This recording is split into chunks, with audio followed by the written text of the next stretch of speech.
$2 trillion. That's the valuation investors are reportedly betting on for Anthropic. A number so large it starts to lose meaning.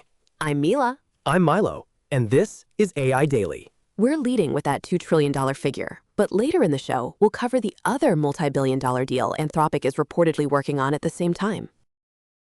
Okay, let's start with the headline number. According to reporting in the Financial Times, investors in Anthropic are anticipating a potential initial public offering that could value the company at $2 trillion. To put that in perspective, that would make it one of the most valuable companies in the world, full stop.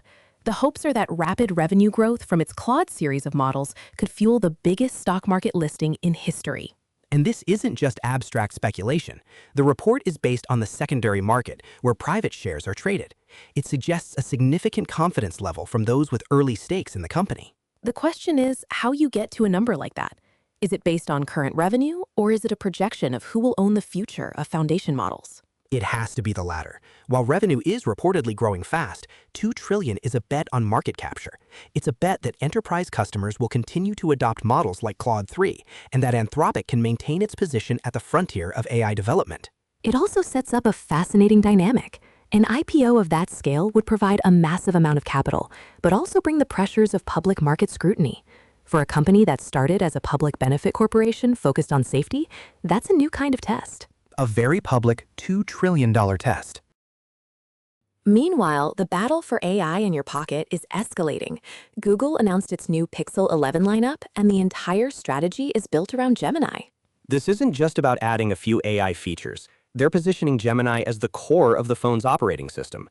The goal seems to be making the phone a proactive assistant, not just a reactive tool. What's interesting is the timing.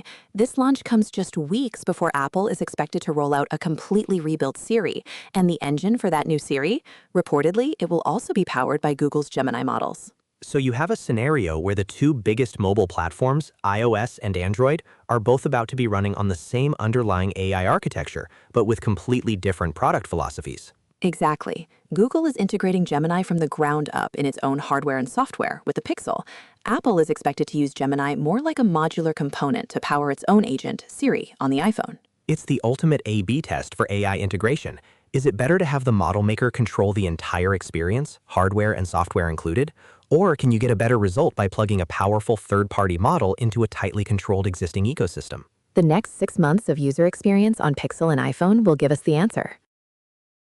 So Mila, at the top of the show, you mentioned another big number connected to Anthropic. Right. While investors are talking about a $2 trillion future, Anthropic is reportedly in talks to spend $6 billion in the present. According to Bloomberg, the company is in discussions to acquire an AI startup called Decart AI for approximately $6 billion. The talks are reportedly ongoing. This is the surprising part of the day's news. An IPO is about raising money. An acquisition is about spending it.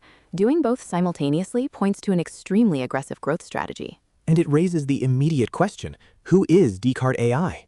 The reports are thin on details about the startup itself, which makes the price tag even more notable. A $6 billion price tag for a relatively unknown entity suggests they have either talent, data, or specific technology that Anthropic sees as critical for its roadmap. It could be a move to corner a niche in enterprise AI or an acquisition of a key research team. A $2 trillion valuation and a $6 billion acquisition target. Saying the numbers out loud doesn't make them feel smaller. It's a signal that even at the top, the leading labs are not standing still. They're still looking for an edge. The open question is what precise edge Decart AI provides. Also in AI today, Thrive Holdings, a company backed by OpenAI, just raised $2 billion to bring its AI solutions to the enterprise sector. That new funding brings the company's valuation to $12 billion. More and more capital is being focused on the business-to-business AI market. A multi-front race. So, you have massive public market ambition, a quiet multi-billion-dollar acquisition, and a new AI-native phone all in the same 24-hour cycle. The scale of investment is accelerating.